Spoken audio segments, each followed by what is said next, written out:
How you doing there? Welcome back to Babylon Talmud. Today we're studying Daf Pei, Daf 85 of Masechta Sanhedrin. Friends, friends. It's an interesting Daf. I think. We're gonna get to a new Mishnah. That's exciting. All right, we're gonna start on Daf Pei Hey Amud Aleph with an interesting question. And this question is, B'minim of Sheshes.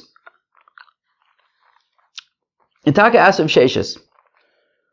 Ben Ma'ushe Yosa Shliach La'oviv La'akos V'L'Kalu. You hear this?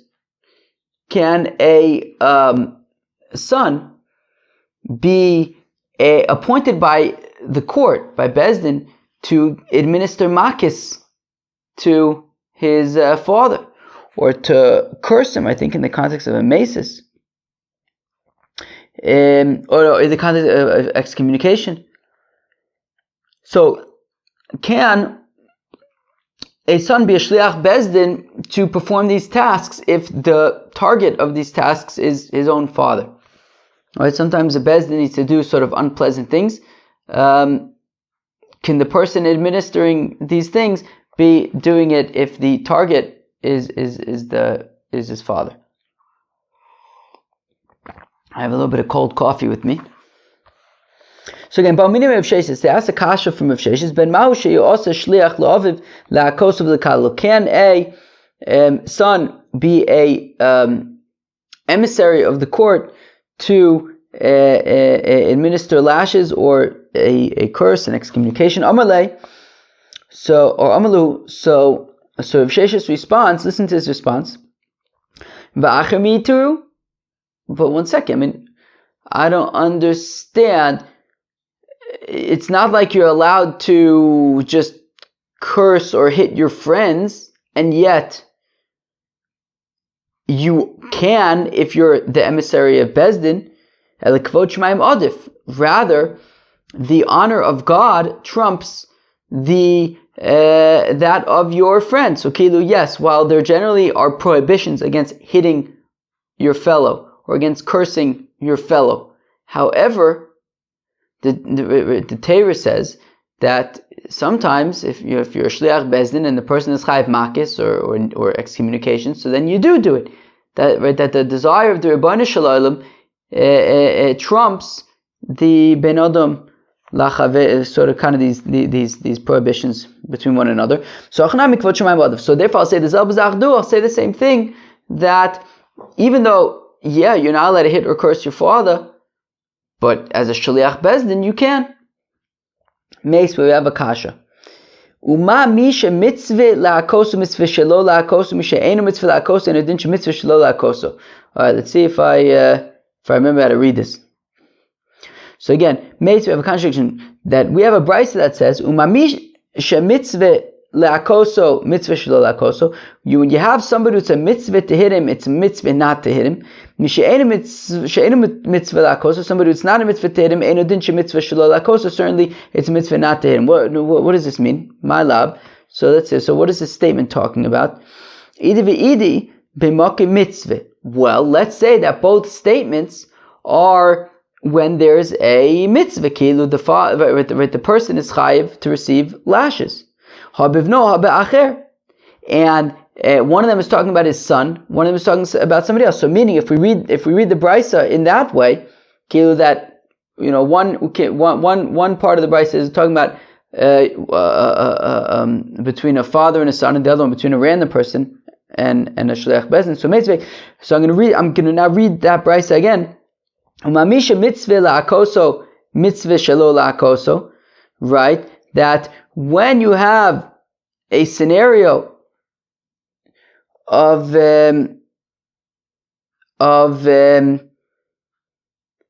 right, exactly. Okay, I think this is what it means. That Misha Mitzvah. Okay, so basically, what this brisa is teaching, it's teaching the warning against hitting other people, hitting your friends. So meaning because in general you're not allowed to hit people, right? So where do we have the warning against that? We say, somebody would say mitzvah to hit him. Why would it be a mitzvah to hit anybody? Well, if you're shliach bezdin and the person is chayiv makis, so you have a mitzvah to hit him. Mitzvah shalol la'akoso, but at the same time, you're only allowed to hit him in the context of the makis. You can't hit him even one time more. So misha ain't a mitzvah la'akoso, so somebody who there's no mitzvah to hit him, we want to assume that that's talking about one's father, i.e., a shliach bezin does not hit his father, even if his father is chayiv makis. And udin shemitzvah la'akoso, and certainly, you would not be allowed to hit your father in general. So my love. So again, we can read that again. My love, mitzvah. Both the Reisha and the Sefer are talking about when there's a mitzvah to administer lashes, because we're talking about somebody who's chayiv makis. And the Reisha is talking about somebody else, i.e., when there's a mitzvah to actually administer lashes, because the shliach bezdin is not the person's son, so there's a mitzvah to administer lashes, and still we say don't hit him any more than you need to. You're not allowed to hit him outside of the context of lashes. Well, then certainly your father, who as a shliach bezdin you are not allowed to hit, even if your father's chayiv makis, certainly then you shouldn't be ever hitting your father. So we would therefore learn from there that a shliach bezdin is unable to hit his father, even if his father is chayiv makis. So Rav Sheshes said that in the context as a shliach bezdin you can hit your father. However, we have a brisa that we want to say. Isn't the brisa saying that a shliach bezdin is not allowed to hit his father? No. Idi v'idi loshna b'lo v'loshna acher. No, both cases it doesn't matter if the shliach is his son or if it is anybody else. Right? This is Rav Sheshes answering, right, and saying that the brisa is not saying that a son is prohibited from administering lashes to his father, because Rav Sheshes says a son is permitted to administer lashes to his father. What the brisa is saying is that there's no distinction between whether the shliach bezdin is the son or not. V'lo kasha, it's no problem. Kan b'makom mitzvah, kan shelo b'makom mitzvah. It depends if we're talking about in the context of mitzvah or not. V'achi katoni, and this is how you understand the brisa. Ma b'makom mitzvah. If in a place where it's a mitzvah to administer lashes, whether the shliach bezdin is the person's son, whether it's anybody else, mitzvah. And of course, there's also a mitzvah not right. You're not allowed to hit any more than you're permitted to in the context of the lashes. I.e., outside of the context of the lashes, you're not allowed to hit anybody. Well, then shalom, and that is regardless of if the person receiving the lashes is your father or not, right? Because according to Rav Sheshes, he's explaining this brisa that a son is allowed to administer lashes to his father. Right, where am I? So makom mitzvah, shemitzvah la'akoso, mitzvah shelo la'akoso, shelo b'makom mitzvah. Then all the more so, if we're talking about outside of the context of a mitzvah, just going up to somebody and hitting them, she'enu mitzvah la'akoso, that there's no mitzvah to hit this person, and udin shemitzvah shelo la'akoso, then certainly you would be not allowed to hit other people ever, outside of the context of when there's a mitzvah to do so. But Rav Sheshes would explain that when there's a mitzvah to administer lashes, so then the lashes would be administered regardless of if the administrator is the administrator, the shaliach is the person's child or not. They would administer the lashes. Wow, this is a little bit of a technical thing over here. Okay. Fine. Tashma coming here. Hayotze lehorig. Yeah, this is going to be kind of a funny thing until the next Mishnah, kind of almost. Tashma, come and here. Hayotze lehorig. If a person is being brought out to be killed, uva beno v'yiko v'kilo, and his son comes and hits him and curses him, chayev. So the son is going to be chayev. Ba'acher v'yiko v'kilo potter. But if somebody else came and hit this person or cursed him, potter. So interesting. So you have a guy who's being taken out to be killed, and if his son comes and now hits him or curses him, the son is chayiv. If somebody else comes and hits him or curses him, that person is potter. We ask, we say, what's the distinction between his son versus somebody else? We're saying if his son does it, his son is chayiv. If somebody else does it, his son is potter. What's the difference? And Rav Chisda says that it's talking about when he's refusing to be taken out to be killed. Right? He's refusing to be taken out to be killed, so now we have to force him. So Shliach appoints so Bezdin appoints a Shliach to force him to go. And we're saying that if this Shliach is his son, so then the son is going to be Chayv. If the Shliach is somebody else, so then that person is Potter, which implies that the son cannot be a Shliach to hit his father. So if Sheishes Muki La, so if Sheishes will say no.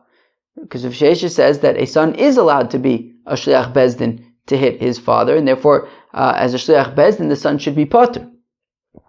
So if Sheishes Mukila b'she'ei mesavim bolotzes, where they are not forcing him to go out to be killed, okay, and we're saying that if the son hits him or curses him, the son is chayv, but somebody else is Potter yochi acher nami. But if that's the case, then somebody else who does it, somebody else in acher should also be chayv, because if he's not refusing to go out and he's just going out, well, then you're not allowed to just push it, hit a guy or curse a guy. So acher gabra ktila hu. Yeah, but the thing is, the acher is potter because this person who's being taken out to be killed, he's just a dead man walking, and therefore the acher is potter for hitting him, for cursing him. But v'amar of Sheishes, but 1 second, but we're talking about Rav Sheishes here, right? That we're talking about where they're not forcing him to go out and he hits him. But Rav Sheishes says, Baishu Yoshin v'ameis chayiv. That Rav Sheishes says that if you embarrass somebody while he's sleeping and then he dies without waking up and never having known what happened, and therefore he was actually never embarrassed, Rav Sheishes says still the embarrasser is chayiv nonetheless, because it brings embarrassment to the person's family. It affects other people. So if we're talking about Rav Sheishes here, I would say that it shouldn't matter that he's a dead man walking, because there's other people who would be negatively impacted by this person hitting and cursing. The person by the acher hitting and cursing. Because the condemned, right, the dead man walking also has family, has people that would be negatively impacted by it. So therefore, I would think that Rav Sheishes would say that acher should be chayiv. So achav ma'eskinim b'sheikol akashim b'shavet pruta. Okay, chayiv. It's going to be like these very technical backs and forths. Well, here we're talking about where the acher hit the dead man walking a blow that was less than a shavet pruta. And because it was less than a shavet pruta, that's why he's potter. But Rab Ami, Rab Yochanan, pruta loke. But 1 second. But Rab Ami, Rab Yochanan says that even if you hit somebody a blow that is less than a shavet pruta, you are still chayiv makis. So why are we saying that the acher is potter? You should be chayiv makis. My potter de kamar potter mimamen. Yeah, but when we're saying that the acher is potter, means he's potter from payment, because since it's less than a shavet pruta, he's potter from paying. Michlal de bno chayiv b'mamun. But then does that mean if we're saying that acher is potter, and we're saying that it's potter from paying because it's less than a shavet pruta, we're saying that the son would be, when we say the son is chayiv, we're saying that he's chayiv to pay for less than a shavet pruta. When something's less than a shavet pruta, you don't have to pay. So ela bedino achanami bedino. Okay. Rather, each one in their respective realities. So Kilu, the son, is going to be chayiv misa. And the other guy is going to be potter from mamun. So, 1 second. Where am I? Okay, I don't know. Anyways, fine. Where am I? Okay, anyways, fine. Ela acher hainu taima. Where am I? Ela bedino achanam bedino. Ela acher hainu taima de potter. Wait 1 second. My puzzle come pot me mammon. Oh, I think it's a response. Yeah, Chai Bedino Kamar Misa Achanami Tani Potter Kamar Malkos Potter Levakati Mashno. Yeah, okay. No, so where am I? So yeah, it's not terribly confusing, but there's a lot of just like back and forth. Anyways, so we said that that this acher is potter. We want to say because it's less than a shavet pruta. We say, yeah, but if it's less than a shav pruta, he should still be chayiv makas. Say, well, he's pater from mammon. Well, if we're saying pater from mammon, then what, you're saying that the son is chayiv mammon, but it's less than a shav pruta. No, rather, when we say that the son is chayiv, it's chayiv misa. Here, so therefore, here also, when we're talking about pater, we're talking about pater from makis. And if we're talking about the acher being pater from makis, then to say that it's less than a shav pruta is irrelevant, because we said that even a blow that's less than a shav pruta, you could still be chayiv makis for. So why would it be pater? So, Ela acher hainu time of the pater. Okay, so this is the reason why the acher is pater. Because the pasuk says v'nasi ba'amcha lo so'er. It says don't curse a nasi ba'amcha ba'osem I say amcha. You're prohibited from cursing somebody when they are acting appropriate, when they're acting like people in your nation are meant to be acting. This person is being brought out to be executed. Clearly, he is not acting properly, and that is why the acher is pater for cursing this man who's being taken out to be killed. Hotenach klala kol minolan. Okay, so I understand why it'd be pater, why the acher would be pater for cursing the condemned. But what about hitting? Why is he pater for hitting? Well, because we compare hakah to klala and said just like by klala it's limited to amcha, which excludes this person, so also hakah excludes this person. But if that's the case, then his son should also be pater, because we're saying if this is a person who's acting not like amcha, we're saying that you're pater for hakah and for klala when the person is not amcha, so the son should also be pater. Pinchas b'shasa tshuva. Well, it's like what Pinchas says where he did tshuva. Well, achanam b'shasa tshuva, and therefore, so we're talking about where the father had done tshuva. That's why the son is chayiv. But if he did tshuva, well, then somebody else should also be chayiv for hitting and for cursing. So Rav Mari ba'amcha b'mekuyim sheba'amcha. So Rav Mari says, well, when we say ba'amcha, it means b'mekuyim sheba'amcha, somebody that's going to live, and this person is going to die. If that's the case, then his son should also be pater, because his father is about to die. So mididahava la'achar misa. Okay, we say, well, the difference is that a son is going to be chayiv for cursing his father even after misa. And therefore that applies to, and therefore he's going to be chayiv for klala and also for hakah, where somebody else would be pater. Okay, so that is why the son is chayiv, because since he's chayiv for cursing his father, even la'achar misa, he's chayiv, but somebody else would be pater. Okay, how do we paskin with this whole concept of can a son administer lashes for his father? So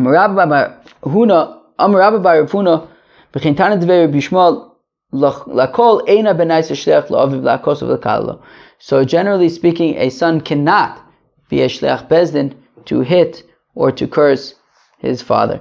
Chutz mi mesis, the only exception being mesis, if his father was convincing others to do avodah zarah sharei amar, because the pasuk says lo sachma v'lo schas olav, have no mercy and do not cover anything up for him, and therefore even a son can mete out punishment to his father in the context of mesis, but generally speaking, we would say a son would not be a shleach bezdin to administer lashes or curses to his father.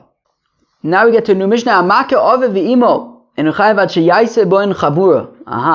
So a person who smites his father or his mother, so he's only going to be chayiv for that if he makes a wound.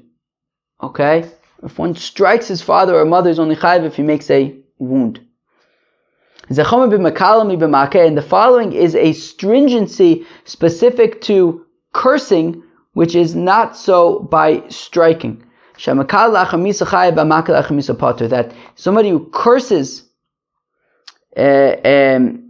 somebody who curses a parent after Misa is going to be chayiv, whereas if somebody strikes their parent after Misa, they're going to be pater, since they're already considered dead, and it's not technically considered like a wound, because blood and wound is nefesh, and they already don't have a nefesh. So somebody who curses la'achar Misa is chayiv, but somebody who strikes la'achar Misa is pater. Tana Rabbanan Ovid v'imo kilal. The pasuk says, let me read the pasuk. So ki ish asher yikal lesav v'simo. So somebody curses his father or his mother.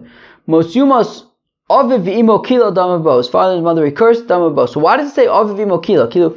Again, the pasuk says ki ish ish asher yikal tzov v'asimo. So why at the end of the pasuk does it have to say Aviv v'imo kilo? We know that he cursed his father and mother. So Tanarabban Aviv v'imo kilo. What do we learn out from this extra Aviv v'imo kilo la'achar misa? From there we learn that cursing one's parent is relevant even la'achar misa. Sheyachol, because I may have thought to say that la'achar misa you would be potter. Hol v'chayev b'makeh v'chayev b'makal, that since one is chayev for striking their parents as well as for cursing their parents, mamakeh einu chayev elo mechayim, just like striking one's parents, you only chayev during when they're alive. Af makal einu chayev elo mechayim. So I would say that also cursing is only you only be chayev so long as your parents are alive. Ve'od, and more so kavachom, amiktefan kavachom, ma makeh she'oso bo shelo ba'amcha ki ba'amcha. Well, if when it comes to striking, where you're chayev in all scenarios, right? Because we said v'nasi ba'amcha losar. By cursing, it's only be'osa ma'isa amcha. But that's for cursing. But by hitting, it's regardless of if they're osa ma'isa amcha or not. And therefore, if ma'makeh she'osa bo shelo ba'amcha ki ba'amcha, if makeh, which is more stringent, in that you're chayiv for striking regardless of if your parent is doing the right thing or not, is acting like the people in the nation are supposed to act or not, and lo chiyev bo la'achmis, and yet there's a limitation in that it's only while the parent is alive, but not once they passed away. So mekalel shelo asa bo shelo ba'amcha ki ba'amcha. So then certainly by mekalel, which is limited in scope to people that are acting like people in the nation are meant to act. So enudin shel chiyev bo la'achar misa. Well, then certainly I would think that its scope is further limited in that it's only while your parents are alive, but not once they have passed away. Tamaloma aviv v'imo kilel la'achar misa. Therefore, we learn out from aviv v'imo kilel that actually cursing one's parents extends even after they have passed away. Now you might be thinking, wait a second, we just said before that makshin akah liklala, and therefore if by klala it's limited to amcha, so I would think that by akah also it's limited to amcha. Why are we saying that it's regardless of amcha or not? The Gemara is actually gonna touch on that a little bit further on. Okay, now where am I? So hanicha l'Reb Yonasan, this makes sense according to Reb Yonasan. D'miyaser le'kra aviv v'imo kilel. According to Reb Yonasan, sure, aviv v'imo kilel in that pasuk, at the end of that pasuk, is we don't do anything with it. It's available to learn that you're chayiv even for cursing la'achar misa. However, according to Reb Yosha, what about according to Reb Yosha, who uses aviv v'imo kilel to learn something else? The Tanya is one of the brayos ish ish matam lo ish ish. How come it says by cursing ish ish? L'ravos bas tumtum androgynos. It includes even a daughter, a tumtum and androgynos. You would be chayav there as well. Where was I? I feel like I was somewhere recently. They were talking about tumtums. In shul. Yeah, that was fun. All right. Fine. So okay. Asher yikal es aviv v'simo, who curses his father and his mother. Ainli ala aviv v'imo. I only know if one curses their father and mother. Aviv shelo imo, imo shelo aviv. What about just your father or just your mother? Minayin tam lomer aviv v'imo kilel. Well, therefore the pasuk says at the end of the pasuk, aviv v'imo kilel, aviv kilel, imo kilel divrei Reb Yoshia. That, well, if you look at the pasuk, what does it say? Ki ish asher yikalel es aviv. So klala is connected to aviv. Of the imo kilel, and this time kilel is close to imo. So you have, so at the first part, klala is next to father. The second part, klala is next to mother. So it teaches that even just cursing your father, or just cursing your mother, would also be in violation of this lav. So according to Reb Yosha, we need aviv imo kilel in order to, right, for this limud, as part of this limud that you're chayiv for cursing just your father or just your mother. Right, okay. So, okay, let's go weiter. Reb Yonasan Omer, whereas Reb Yonasan says, look, I know that you're chayiv for each individually already because mashma shnein ke'echad mashma echad ve'echad b'fnei atzmo. That the pasuk, just the pasuk of ish ish asher yikal es of v'simo mos yumas, from that alone, I know that it's even just your father or just your mother, because because if the pasuk meant to say tzizamin, if the pasuk meant to say that you're only chayiv for cursing them together, it would have said yachdav. For example, lo sachos b'shor v'chomer yachdav, I think is a pasuk, right? If the Torah wants to tell us that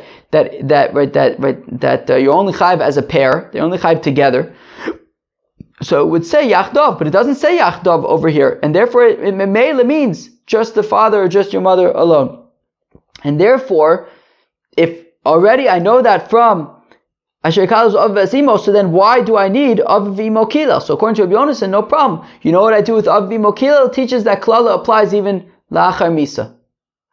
So that's all fine and good according to Rabbi Yonasan, but according to Rabbi Yosha, we needed Av V'imo Kilel as part of the limud to teach that you're chayiv for cursing just your father or just your mother. So if that's the case, then Minole, how does he know that even La'achar Misa, Nafkalei mi umekal Av V'imo mos yumas? Well, there's another pasuk that says Mekal Av V'imo mos yumas. So from there, that extra pasuk, he learns out that it applies even La'achar Misa. V'idach, according to Rabbi Yonasan, Hahumi boile l'rabos bas tumtum bandroginus. Well, he would say that Mikal of Vimo Mosumas comes to teach that it applies even to bas tumtum bandroginus. We typically me ish ish, but why not just learn enough from ish ish, like that other brisa did? Well, tibetur kolashim b'nei adam. No, ish ish was just talking like the people talk. But this extra pasuk is where we learn out the bas tumtum bandroginus. V'lisnei chomer b'maka mi b'makal sha'amaka ose. We had said earlier, about 10-15 lines earlier, we had said that, striking is more stringent than cursing, because cursing is limited to osa maisa amcha, whereas striking is your chayiv if you hit a parent, regardless of if they're following the Torah or not.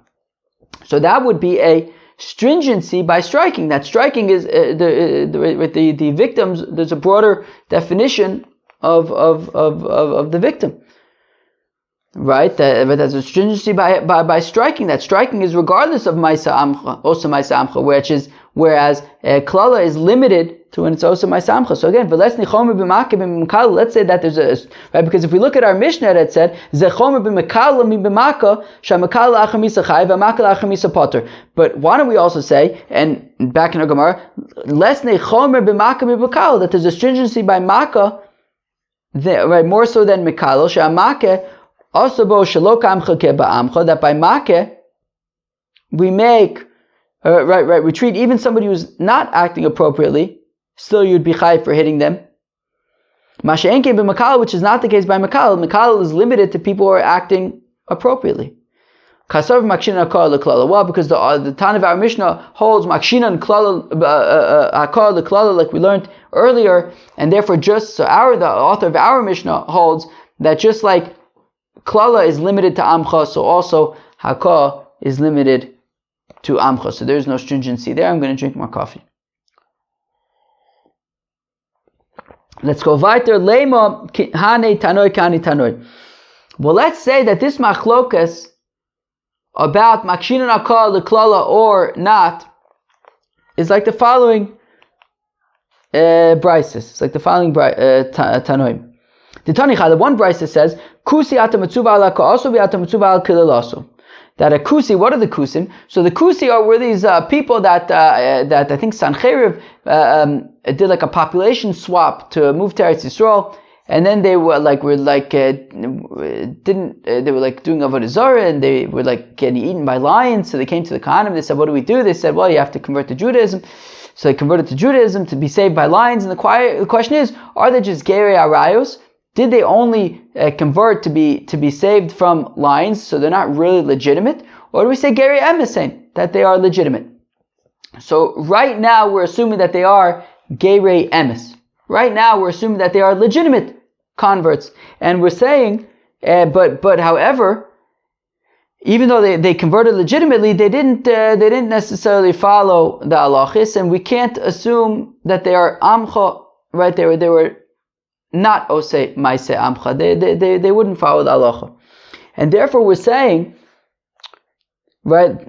Tani Chada, one verse it says kusi ata matzuva ala ka'aso, that you're not allowed to hit a kuti, v'ata matzuva al kiloso, but you can curse a kusi because they're not osei maaseh amcha. Now, hitting the prohibition against hitting applies both to whether it's osei maaseh amcha or not, and therefore mitzuva ala ka'aso. But cursing is limited to osei maaseh amcha, and therefore there's no prohibition against cursing a kuti.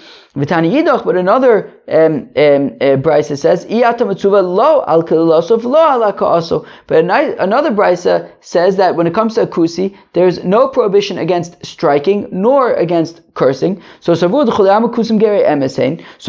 assume that according to both brisas, they are truthful converts and they are actual converts who converted to Judaism but are now sinners.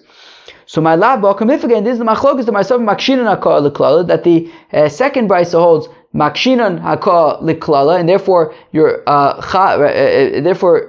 you would be potter both for striking as well as for cursing. And the other one says we don't compare them. Therefore, while you're potter for cursing a kusi, you would be chayiv for striking a kusi. Lo, no, that's not the machlokas. It's not about whether you say makshinan hakah liklala or not. Lo makshinan hakah liklala. Everybody holds that we don't compare the two.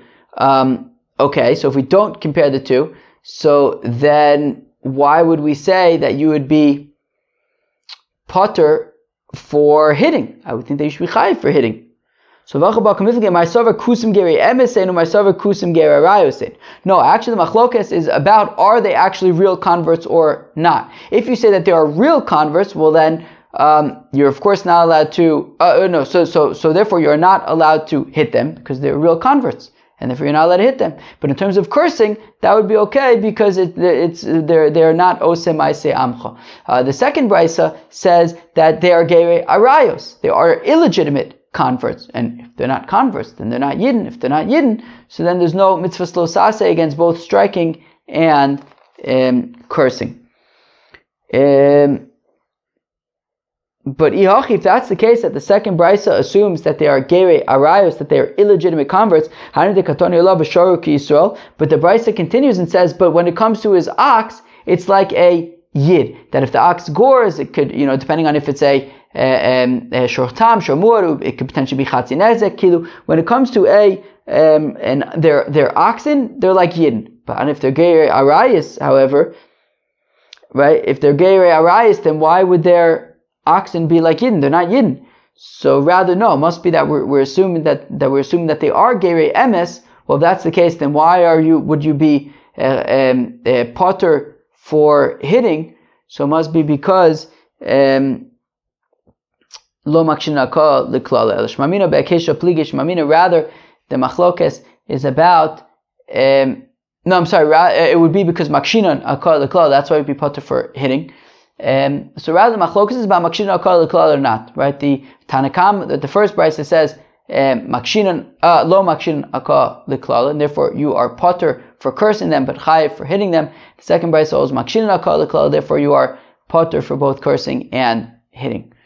That was Daf Pei of Masechta Sanhedrin. We started off with an interesting question about, can a child be a shliach bezdin to administer lashes or to curse one's father? Rav Sheshes said yes, but in the end we said no. The only exception being mesis. Then we got into the next Mishnah about being makeh aviv ve'imo, and